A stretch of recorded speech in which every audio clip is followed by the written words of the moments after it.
In the last lesson, we examined different types of project organizations and the advantages and disadvantages of each. Now we want to take a look at how we select the project organization for our project. In this lesson, we'll examine how to select the appropriate organization for your project, which factors may govern this choice, and how the project type and size might influence this choice. With that in mind, let's get started. The biggest influence on type of project organization you select for your project may be the culture, resources, capabilities, and typical way of doing business of the organization you work for. All of the factors shown here will influence the ability of a project manager to be successful. They will impact the execution approach and guide how the project will proceed. Most projects follow the method that the organization feels most comfortable with. Even if you believe another approach is better, you may not have the choice. Most organizations have a preferred organization style they use with virtually all of their projects. If this is proven successful, why change? The only convincing reason to change is the current project does not fit the pattern of the organization's previous successes. Over the course of this discussion, we'll review which factors influence project organization choice and which projects are typically executed in which format. Hopefully, this will give you some basis to select a project organization style or to recommend a change from your organization standard. What are some of the special factors that may influence your selection of a project organization style? Each of these factors can have a major influence on what project organization style is used on a project. For instance, if the organization does not have a lot of resources, then it's not likely to use a project-based organization. It can't spare the resources from its ongoing operations. If the project is short duration, it may not be worth disrupting the operation for the short time the project is running, and so forth. So in the next few minutes, we'll examine some of the factors and their impact on the organization's thinking. Functional-based organizations. What types of projects have been successfully executed in these environments? Where do we typically see these projects approaches used? Functional-based organizations work best in small organizations with limited resources. These organizations cannot afford to move people out of their positions to work on a project.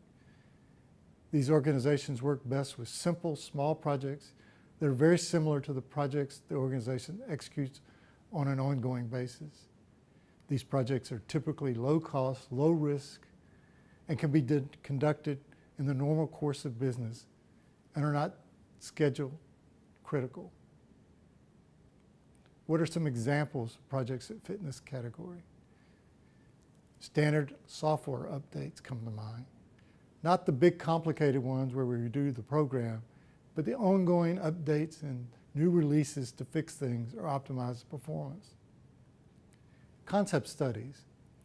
These are the studies before the project is authorized or even fully defined.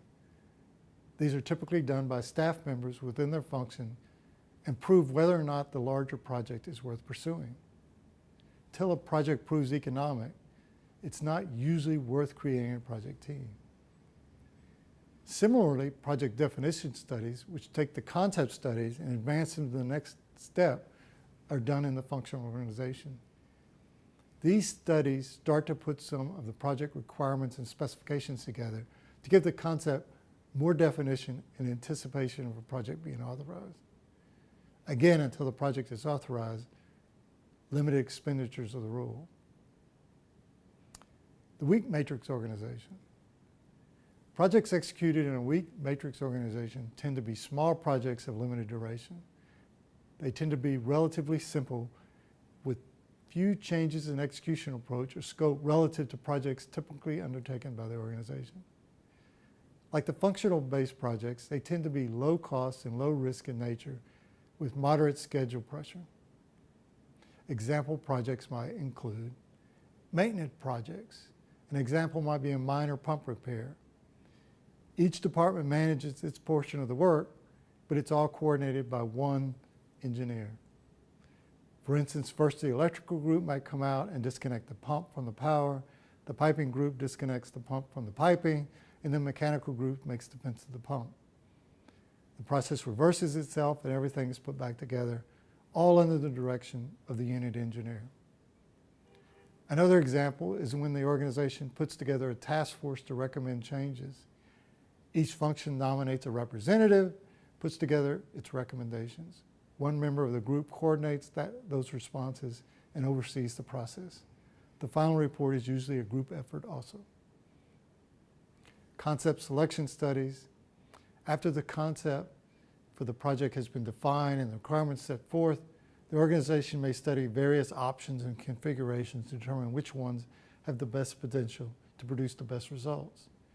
These configuration studies and options screenings are usually done in a weak matrix organization for small to medium-sized projects. Each function screens the options for its section of the project and puts forth a concept or concepts. A single engineer coordinates the effort and pulls together the final review. Finally, a technology strategy development project may also follow a similar approach to the concept selection study or the task force recommendations and use a weak matrix structure. The balanced matrix organization, where is it used? These projects tend to be larger in scope and more complex than those that successfully use the functional or weak matrix organizations. They are small to moderately sized and slightly more complex, requiring more coordination to be successful. Typically, the organization has some experience with these projects and the cost and schedule pressure is not intense. Examples include relocation operations. The organization is scheduled to move their operations to a new location. The effort requires some degree of coordination to make sure it comes off in a coordinated fashion, but each function needs to be coordinated and control the move of its people. Reorganization projects across multiple functions. Again, the project needs a central coordinating function to make sure the organizations are compatible and synchronized, yet much of the work needs to be done within the functions. The strong matrix organization. As the projects grow in size and become more complex, the strong matrix organization becomes a better choice. Because the projects still share resources, the strong matrix organization may struggle with schedule and typically are not good at a lot of change. They're good, however, when these types of projects require strong functional input and only have a moderate amount of risk exposure.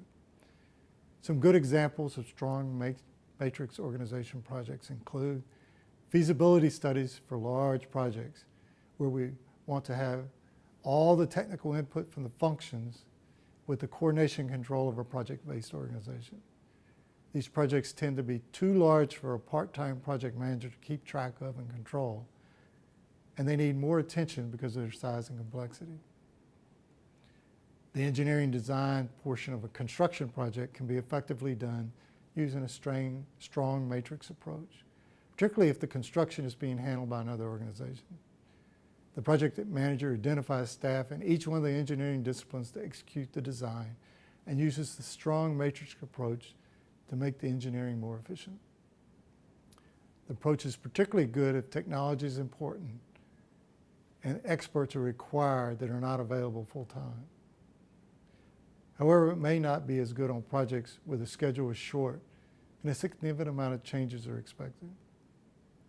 New software development can be done in the same manner using similar techniques. The final example is a plant turnaround. This is a short duration event in which the plant is modified or maintained on a crash basis. Typically, there is a central group who plans and manages the entire event, but each department or function loans their personnel and oversees their portion of the work. The short duration makes it less efficient to form a task force to complete these tasks, but the short schedule and higher risk require full-time management attention. The final organization type we're going to review is the project-oriented organization. We typically see this organization used on longer duration, larger projects. It is particularly appropriate for high-risk projects that are strategically important, where a highly focused team can make all the difference. We see this organization style particularly in project-based organizations that execute large, complex projects in remote locations or projects that involve multiple units. Examples include large-scale public works, such as major highways, bridges, and infrastructure, such as dams or power lines. These projects require a lot of coordination and may be spread out over a large area. The logistics may be complex. Another example of this type of large-scale public project is the NASA Space Station. It has the added complexity of being very high risk with a lot of coordination. Grassroots refinery design and construction. This is a large, new built facility with multiple interconnecting units. These projects are typically schedule and cost driven, with complex interfaces within the facility and with existing facilities. The logistics to design, purchase, and deliver material to support construction is a highly complex. A highly focused and dedicated team can make all the difference. Similarly, major offshore developments fall into this category for many of the same reasons. In summary, as the projects grow in size, duration, and complexity, as they become more unique and strategically more important to the organization, as they increase in risk and cost, then the more complex the project organizations make sense. As more of these situations occur, the more we should move toward a stronger project manager organization structure. The more we should move from a purely functional approach toward a purely project-based approach. None of these guidelines are set in stone. Successful projects of different sizes and complexity have been successfully executed using various methodologies. The best approach to determining a good project organization style for your project is to look to history. If your organization has a successful history of applying certain styles to certain project types, then chances are that is the best approach. The major caution here is to make sure that your project is comparable to those executed in the past and does not have some unique feature, timescale, or risk that may cause you to change. Next, we're going to look at the project management processes.